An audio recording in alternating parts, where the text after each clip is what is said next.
Hey, John Bush here with Live Free Academy. Hope you're doing well. I want to take a second to just riff on something I've been thinking about. Saw this really sweet video by Ray Dalio. He's a billionaire investor. And regardless of people's thoughts on him, I think he had some great analysis and insight, right? It's about these shifting world orders and all of these cycles that empires and big nations go through. And the premise of it is that there's these ascensions and declines of big nations and world powers and empires. And there's all these different factors that play into the ascension, from free trade and open markets to education, innovation, right? And then, of course, the empires get too big for their britches. They start getting decadent. They no longer are innovative. And then there's all sorts of currency manipulation that takes place. And they crank the printing presses in order to pay for all sorts of programs that they've launched and all sorts of bad financial policies. All right, and then as the society is in decline, there's another one that's coming up. And when there's this shift where the old world power is no longer the top dog, a new world power comes around, and it has all sorts of big implications for the world order, right? You know, it's termed New World Order. George H.W. Bush said it. It's been written about by H.G. Wells, and, you know, it's an actual thing, the New World Order. And a lot of it has to do with this conspiratorial view, this conspiracy to create a New World Order. Well, what does that mean? What does that look like? In many ways, it's like a new global order, which is the transition and shift that a huge group of people, well, it's actually a small group of people are trying to bring about. But in other ways, it's a new world order. In talking about Dalio, actually, he's talking about the new world order will be China being part of this, the new superpower on the block, right? It's the U.S. empire in decline and China on the rise. And there's so much evidence in so many different ways. But, you know, I'm just rambling here, but this is what popped into my head. The New World Order of the shadow government, which is like this Anglo-American establishment, globalism, control, totalitarian grid. That New World Order, along with the New World Order that the Great Reset is aiming to bring about, the World Economic Forum, this is like a totalitarianism in a dystopian, technocratic way, surveillance society, social credit score, right? That all overlaps with the Chinese-style world order, at least what they've implemented internally.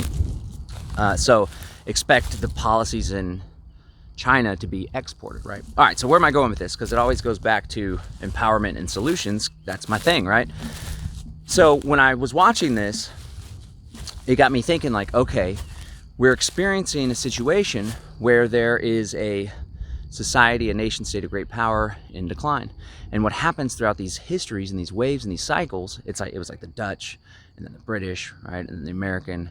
And there was all these corporations that were involved, Dutch East India Company, and that's how the U.S. was founded, even the British East India Company, and all these corporations that came and settled. These were companies and corporations under the crown. Nonetheless, so what always happens is it's like a nation state that replaces a nation state. The world order is the U.S. shifting into the world order of China. But what if we could play an active role in our own new world order, right? And this time, this is the same thing that happens with all these revolutions, and even these color revolutions or these coups or these peaceful revolutions where they throw out the old regime. They still maintain the Constitution in some instances, or they maintain that state system. They just have new people in power. Sometimes there's reforms. And what I want to see, and when I see this Ray Dalio analysis, the way that I'm thinking is I'm like, okay, how can we insert ourselves into the conversation, into the course of history, the trajectory? And so instead of the world, or at least our community, the Freedom People, the Freedom Cell Network, how can we create a world order that isn't centered around a nation state, monopoly, coercion, violence, taxation, manipulation? Rather, it's centered around a community of people, tribes. And it's centered around decentralized technology to connect us, right? And for decision making and governance and currency that isn't inflated willy-nilly, which is one of the big causes of all these civilizations declining.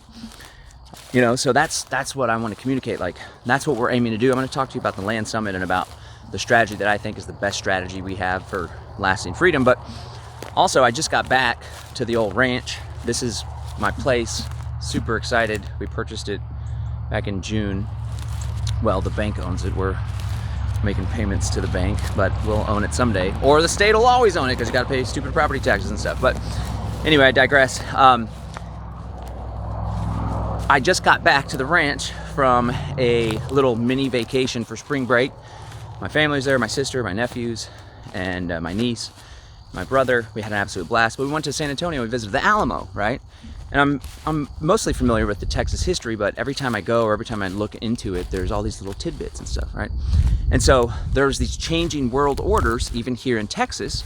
And the Alamo, which was a mission in San Antonio, it was first controlled by the Spains, and they were Catholics trying to convert the native people, which is, of course, all the history just glosses over that, how not cool that is.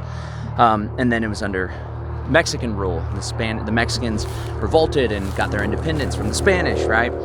And then the Mexicans invited all sorts of people to come colonize Texas in order to keep it from being taken by other powers and this, that, and the other. It's always a struggle with nation states, right? And what I wanted to share was that I didn't know this, but apparently during the Battle of the Alamo, which I think was 1836, 1831, something like that, 1832 maybe, originally the Texans, right, William B. Travis, all these great historians, Sam Houston, they were attempting to push back on the Mexican government because the Mexican government had more recently thrown out the Constitution, or at least thrown out the concept of federalism, where you have a central government, but you also have strong state governments that have their own government, like is the case in the US, although obviously there's all sorts of BS.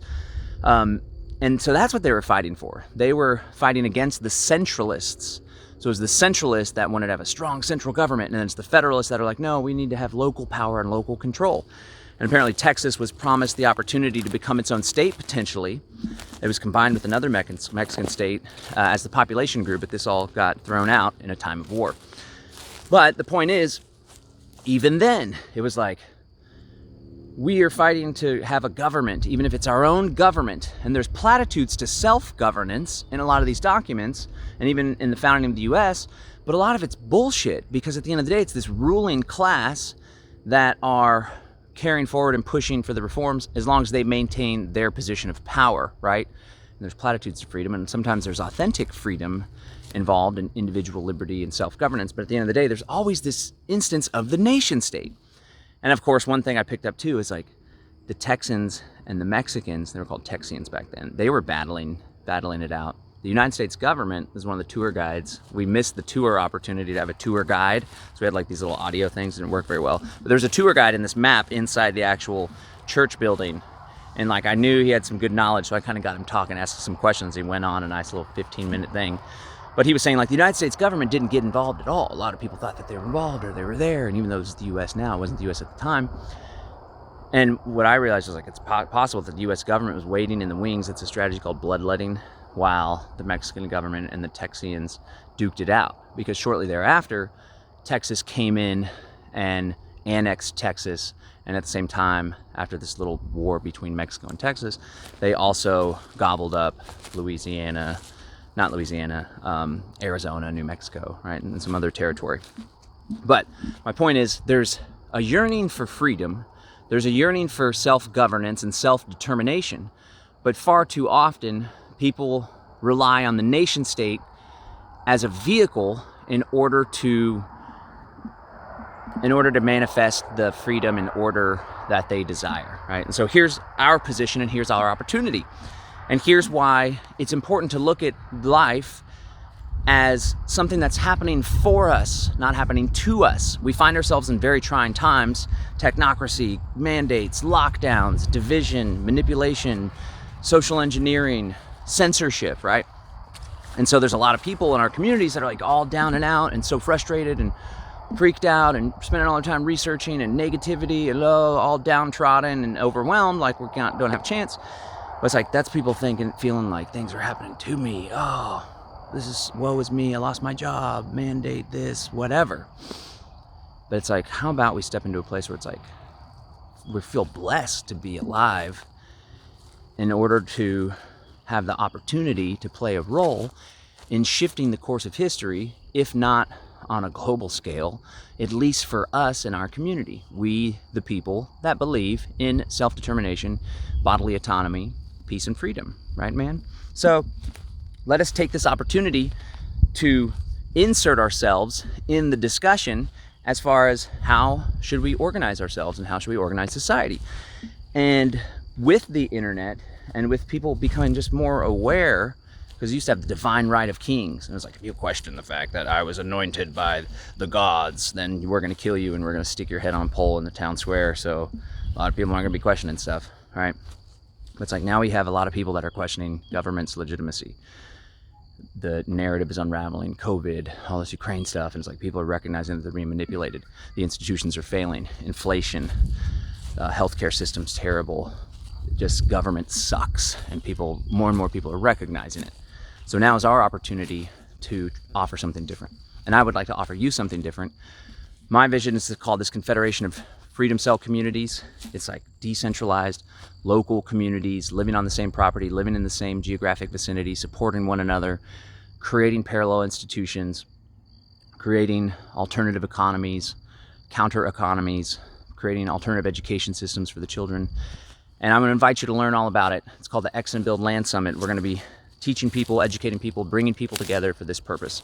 It's all about building community and offering an alternative way for society to organize. You can register for free at exitandbuildlandsummit.com, exitandbuildlandsummit.com, where we're hopefully going to inspire and empower people to take part in shifting the course of history away from nation states and towards decentralized, voluntary communities. All right, peace and freedom. John Bush, I'm out.